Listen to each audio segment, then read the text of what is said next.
His first step into professional football came when he joined União São João, a small but respected club in São Paulo in the early 1990s. Despite the club's modest status, Roberto Carlos quickly gained attention due to his explosive pace and ability to strike the ball with incredible force. His performances at the youth level earned him a call-up to Brazil's U20 national team, making the first step toward an illustrious international career. In August 1992, aged 19, he joined Atlético Mineiro on João and went on the club's tour of Europe. The tour consisted of the B team, as the club was prioritizing the first Copa CONMEBOL in South America at the time. The tour served as a test for many players, and those who stood out could be integrated definitively in the main group. Roberto Carlos did not participate in the first two games in Italy, but played the full match against Lleida in Spain on August 27th in a match for the Ciutat de Lleida trophy. He remained in the team for the next two games, held in Logroño against Logroñés and Athletic Bilbao. In 1993,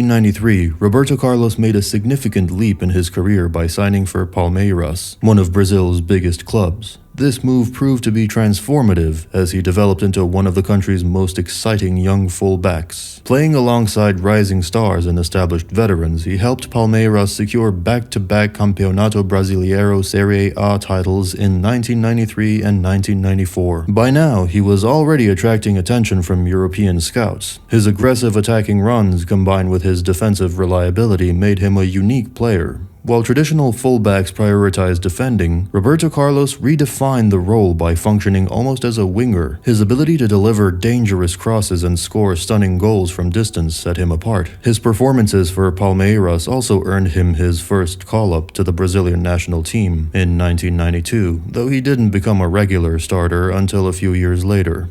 By 1995, he was already a key player for Brazil and had cemented his place as their starting left back. After almost signing for Aston Villa in 1995, Roberto Carlos chose a move to Inter Milan in the Serie A, playing one season for the Nerazzurri. He scored a 30-yard free kick on his debut in a 1-0 win over Vicenza, but his season at Inter was unsuccessful, with the club finishing 7th in Serie A. In an interview with 442 in a May 2005 issue, Roberto Carlos said that the then coach of Inter, Roy Hodgson, wanted him to play as a winger, but Roberto Carlos wanted to play as a left back. His natural game was attacking, but manager Roy Hodgson wanted him to play a more reserved defensive role. This tactical clash limited his influence on matches. Despite scoring 7 goals in his debut season, a remarkable tally for a left-back, he was often played out of position, and disagreements with Hodgson over his role eventually led to his departure. Although his time in Italy lasted only a year, it was enough for Real Madrid to recognize his potential.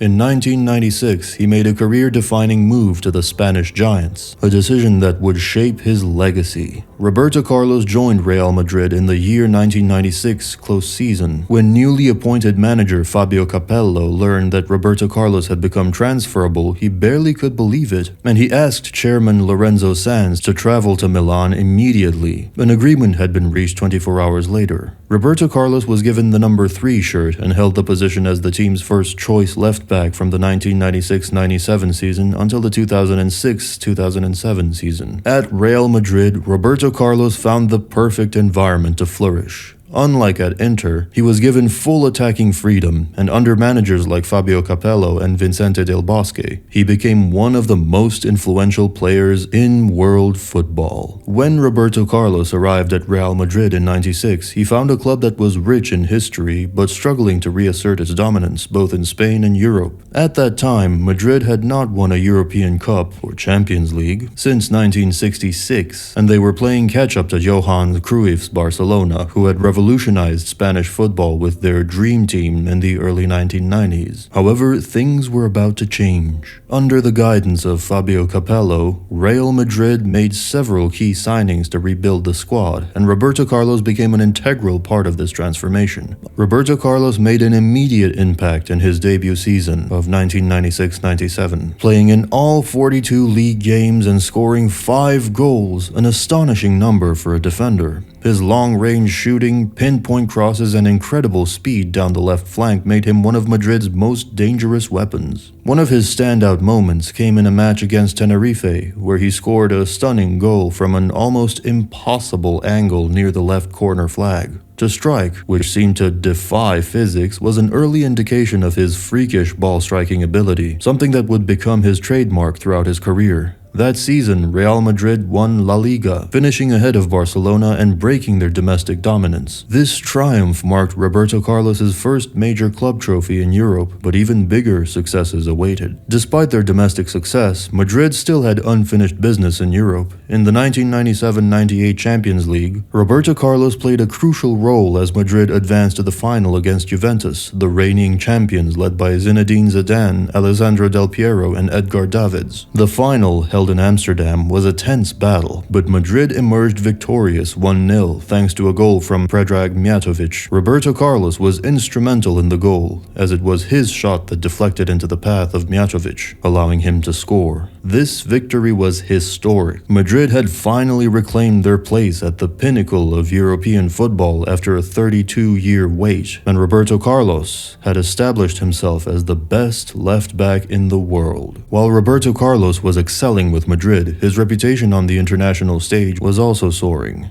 In 1998, he played a crucial role in Brazil's World Cup campaign, helping them reach the final against France. However, before the tournament even began, Roberto Carlos produced one of the most iconic moments in football history. In a friendly match against France in June 1997, he scored a physics-defying free kick from 35 meters, which swerved around the ball in an almost supernatural fashion before landing in the net. This goal, often referred to as the banana free kick, remains one of the most analyzed and replayed goals of all time. Scientists later studied the shot, concluding that the ball's spin and speed created an aerodynamic effect that made it curve so dramatically. Unfortunately, the 1998 World Cup final ended in disappointment, as Brazil lost 3-0 to France. Zidane's 2 goals sealed Brazil's fate, but Roberto Carlos remained a key part of the squad moving forward. After the World Cup, Real Madrid underwent a transformation, ushering in the Galactico era, a policy of signing the world's best players. Roberto Carlos, already an established superstar, remained one of the key figures in this new-look Madrid team. In the 1999-2000 season, Madrid once again reached the Champions League final, this time against fellow Spanish club Valencia. Roberto Carlos was once again instrumental, delivering the assist for the opening goal as Madrid went on to win 3-0. With his second Champions League trophy in 3 years, Roberto Carlos was now considered one of the most decorated and influential defenders in world football. Throughout the early 2000s, he remained Madrid's most consistent player, providing leadership, experience, and an unmatched attacking threat from left back. His ability to cover the entire left flank on his own allowed Madrid's wingers like Figo and later Zidane to drift inside and dominate games. The 2001-2002 season proved to be the most significant of Roberto Carlos's career. Madrid once again advanced to the Champions League final, this time facing Bayer Leverkusen at Hampden Park in Glasgow, Scotland. The match is remembered for Zinedine Zidane's legendary volley, one of the greatest goals in football history. But what is often overlooked is Roberto Carlos's role in that goal. In the 44th minute, with the score tied at 1-1, Roberto Carlos made an overlapping run down the left flank and delivered a looping cross into the box. Zidane, positioned at the edge of the penalty area, struck the ball first time with his weaker left foot, sending it into the top corner. This goal sealed Madrid's 9th Champions League title, and Roberto Carlos had played a direct role in one of the most iconic moments in football. Just weeks after winning the Champions League, Roberto Carlos joined Brazil for the 2002 FIFA World Cup in South Korea and Japan. After the heartbreak of 1998, this tournament was a shot at redemption for both Roberto Carlos and Brazil.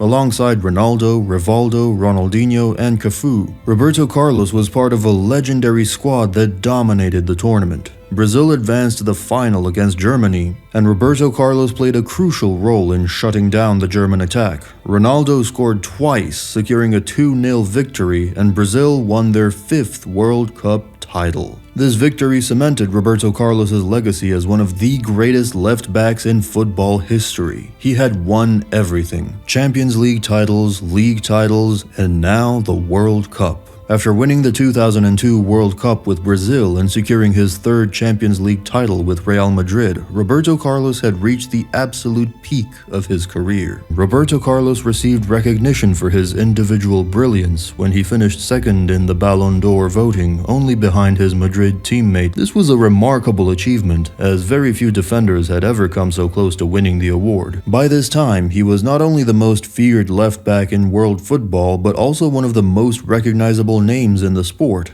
However, while the early 2000s were marked by relentless success, the second half of his Real Madrid career was filled with both glory and turbulence. The Galactico era, which had propelled Madrid back to global dominance, eventually began to collapse under its own weight. But through it all, Roberto Carlos remained one of the club's most consistent and reliable figures. Following their Champions League and World Cup triumphs, Real Madrid entered the 2002-03 season with sky-high expectations. The summer of 2002 saw the arrival of yet another superstar, Ronaldo Nazario, who had just finished as the top scorer in the World Cup. Under the management of Vicente Del Bosque, Madrid's squad was at its most balanced. Roberto Carlos, now a veteran leader in the squad, continued to thrive as an attacking fullback, linking up seamlessly with Zidane, Figo, Beckham, and Ronaldo. Madrid went on to win La Liga, making it Carlos's second Spanish league title. He had now won every possible major trophy with Madrid, but the hunger for more remained. Despite the continued dominance of Madrid's Galactico squad, internal conflicts and poor squad management began to take their toll. After winning La Liga in 2003, Madrid shockingly sacked Vicente Del Bosque, the man who had masterminded their success. This decision marked the beginning of Madrid's decline. While Roberto Carlos continued to perform at a world-class level, Madrid's defensive frailties became more apparent. The club prioritized attacking signings like David Beckham, but neglected their defensive needs, which left players like Carlos exposed. Brazil entered the 2003 FIFA Confederations Cup as favorites, but suffered a shock group stage elimination, including a defeat to Cameroon. Though it was a minor tournament, it raised questions about Brazil's tactical approach. In the 2003-2004 Champions League, Madrid faced AS Monaco in the quarterfinals. After winning the first leg 4-2, Madrid shockingly lost 3-1 in the return leg, crashing out on away goals. This collapse signaled the start of a downward spiral.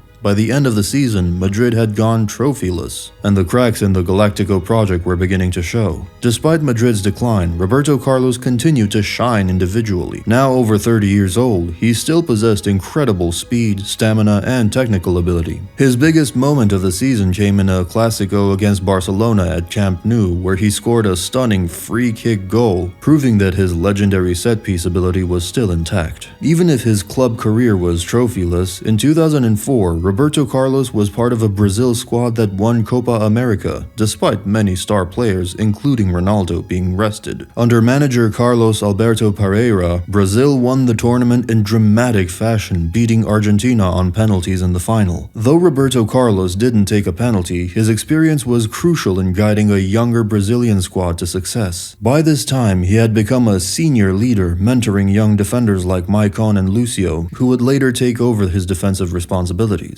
However, Madrid ended the season once again without a major trophy, finishing second in La Liga behind Frank Rijkaard's Barcelona, led by Ronaldinho. The lack of defensive structure hurt Madrid, and while Roberto Carlos was still a force, he was often left exposed when covering for an aging defense. By the 2005-06 season, Real Madrid was in complete chaos. Despite having Zidane, Ronaldo, Beckham, and Carlos, they struggled to keep up with Barcelona, who had now become Europe's dominant force under Frank Rijkaard and the brilliance of Ronaldinho. Roberto Carlos, now 32 years old, was still a crucial part of Madrid's squad, but the instability around him was evident. The team lacked balance. While the attack remained strong, the midfield and defense had become increasingly vulnerable. Madrid's failure to replace Claude Makelele, who had left in 2003, left them defensively fragile, often forcing Carlos to cover too much ground. In the Champions League, Madrid suffered a humiliating last 16 exit to Arsenal. The first leg at Bernabeu ended in 1-0 to Arsenal, with Thierry Henry scoring a stunning solo goal, leaving Madrid's defense, including Roberto Carlos, completely exposed. The second leg ended 0-0, marking Madrid's third consecutive Champions League failure, and it was clear that the Galactico era was in its final days. Domestically, things weren't much better. Madrid finished second in La Liga, once again behind Barcelona, who won both the League and Champions League, making Madrid's struggles even more painful.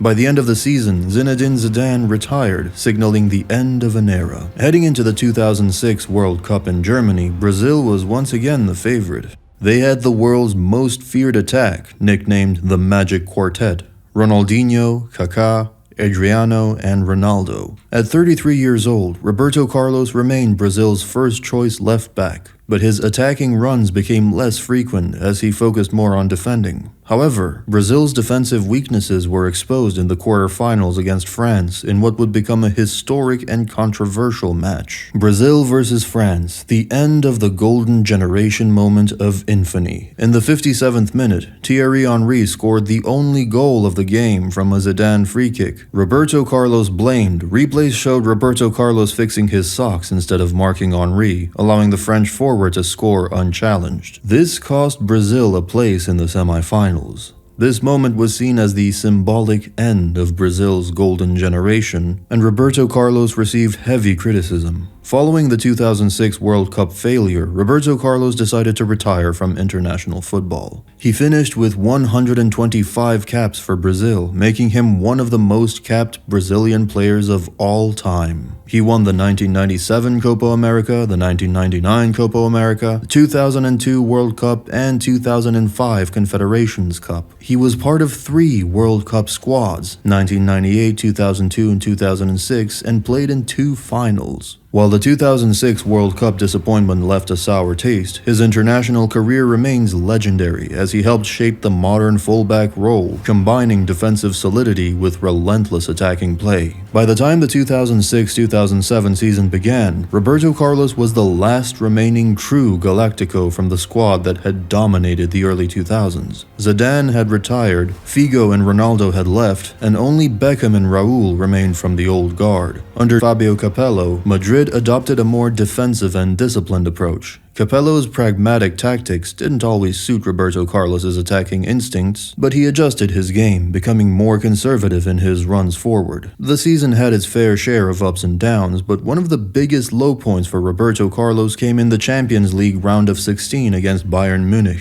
In the second leg, just 11 seconds into the match, he made a costly mistake, losing possession in front of his own penalty area, allowing Roy Mackay to score the fastest goal in Champions League history. Madrid lost on aggregate and suffered another early Champions League exit, continuing their European struggles. However, despite this disappointment, Madrid's La Liga campaign became one of the most dramatic title races ever. As the season reached its final moments, Real Madrid was trailing Barcelona in the league standings, and it looked like another trophyless season was inevitable. However, under Capello, Madrid embarked on a historic comeback, winning crucial matches in dramatic fashion. The team won 7 of their last 8 matches, with several last-minute goals securing points. On the final day of the season, Madrid needed a win against Mallorca to seal the title. Despite going 1-0 down, they came back to win 3-1, securing Roberto Carlos's 4th and final La Liga title with Madrid. This was a fitting farewell for a legend.